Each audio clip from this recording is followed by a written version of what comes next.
Salut, j'espère que vous allez bien. Moi, de mon côté, je vais très bien et je profite de l'occasion pour souhaiter la bienvenue à tous ceux qui nous rejoignent à l'instant. Je les invite à liker les vidéos, à partager et à s'abonner massivement. Alors aujourd'hui, on va parler du VIH et grossesse. En Afrique, c'est toujours considéré comme une fatalité, comme une punition divine. D'autres voient le VIH comme la sorcellerie et pourtant, nous allons vous dire qu'il existe bel et bien. Le virus immunodéficience humaine existe réellement. Alors, c'est un examen qui fait partie des examens de routine chez la femme enceinte. Il s'effectue systématiquement chez celle-ci. Donc, après 3 mois, elle doit faire son test du VIH.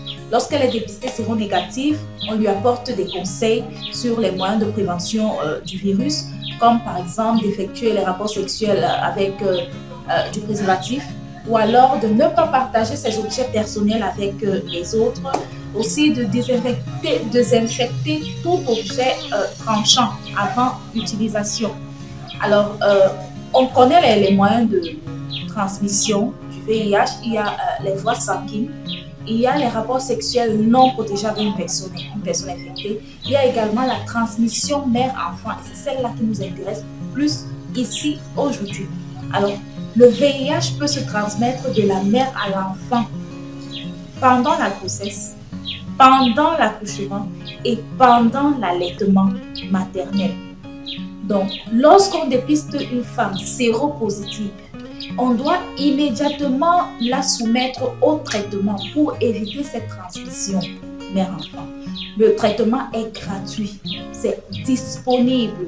Vous prenez un comprimé chaque jour à la même heure. Vous pouvez mettre l'alarme sur votre téléphone pour vous rappeler l'heure de prise du traitement. Chaque jour à la même heure, vous prenez un comprimé et après 6 mois, on va vous soumettre un examen qu'on appelle la charge virale. C'est pour regarder la quantité de virus qu'il y a dans votre sang. Vous pouvez, si vous prenez très bien votre traitement, aboutir à une charge virale indétectable, ce qui signifie que le virus est en vous, certes, mais vous ne pourrez plus transmettre la maladie. Il est important de prendre son traitement. C'est pas une fatalité, ça existe. Qui aimerait voir son enfant naître avec le VIH? Personne, je sais, personne ne souhaiterait qu'à la naissance, que son enfant commence à prendre le médicament et ce durant toute sa vie. Personne ne peut souhaiter ça à son enfant. C'est pour cette raison, pour avoir un enfant sain, il faut immédiatement prendre le traitement dès lors que nous savons que nous sommes séropositifs. On invite également les pères d'enfants à assister à quelques séances de consultation prénatale, au moins une. Nous savons qu'il n'y a pas assez de temps. Au moins une séance, ça leur permet de connaître comment ça se passe là-bas. Et aussi, on profite de l'occasion pour les soumettre au test de dépistage. Parce que justement, on a cité les moyens de transmission.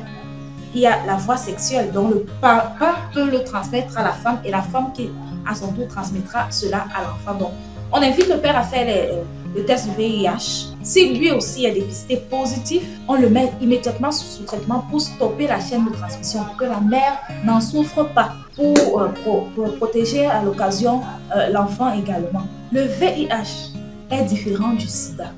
Le VIH, c'est le virus. Vous pouvez vivre avec ce virus pendant des années, 5 voire 10 ans. Sauf qu'il est en train de détruire votre système immunitaire. Il est en train de vous ronger de l'intérieur. Et si rien n'est fait, donc si vous ne prenez pas de médicaments, vous aboutirez au sida. Le sida, c'est une complication du VIH. C'est déjà le stade maladie. À ce stade-là, même une simple grippe ou une petite toux peut vous amener. Il y a pire que le VIH. Je prends l'exemple du diabète. Le diabète a des contraintes alimentaires. Vous ne devez pas manger assez de sucre, vous ne devez pas manger tel aliment, vous ne devez pas manger de l'huile, vous ne devez pas manger ci. Je prends également le cas de l'hypertension artérielle, par exemple. Vous ne devez pas faire ci, vous ne devez pas faire ça. Par contre, avec le VIH, on vous conseille plutôt de bien vous alimenter, je dis bien vous alimenter et prendre uniquement votre traitement. C'est tout. Il y a des personnes autour de vous qui en ont, que vous connaissez, mais vous ne savez pas qu'ils en ont, juste parce qu'ils s'alimentent très bien et qu'ils prennent bien le traitement. Votre vie ne s'arrête pas là parce que vous avez le VIH. Non, vous devez tout simplement prendre votre traitement et respecter les heures de prise de traitement. Le sida, par contre, oui, ça, C'est une maladie et ça peut vous tuer.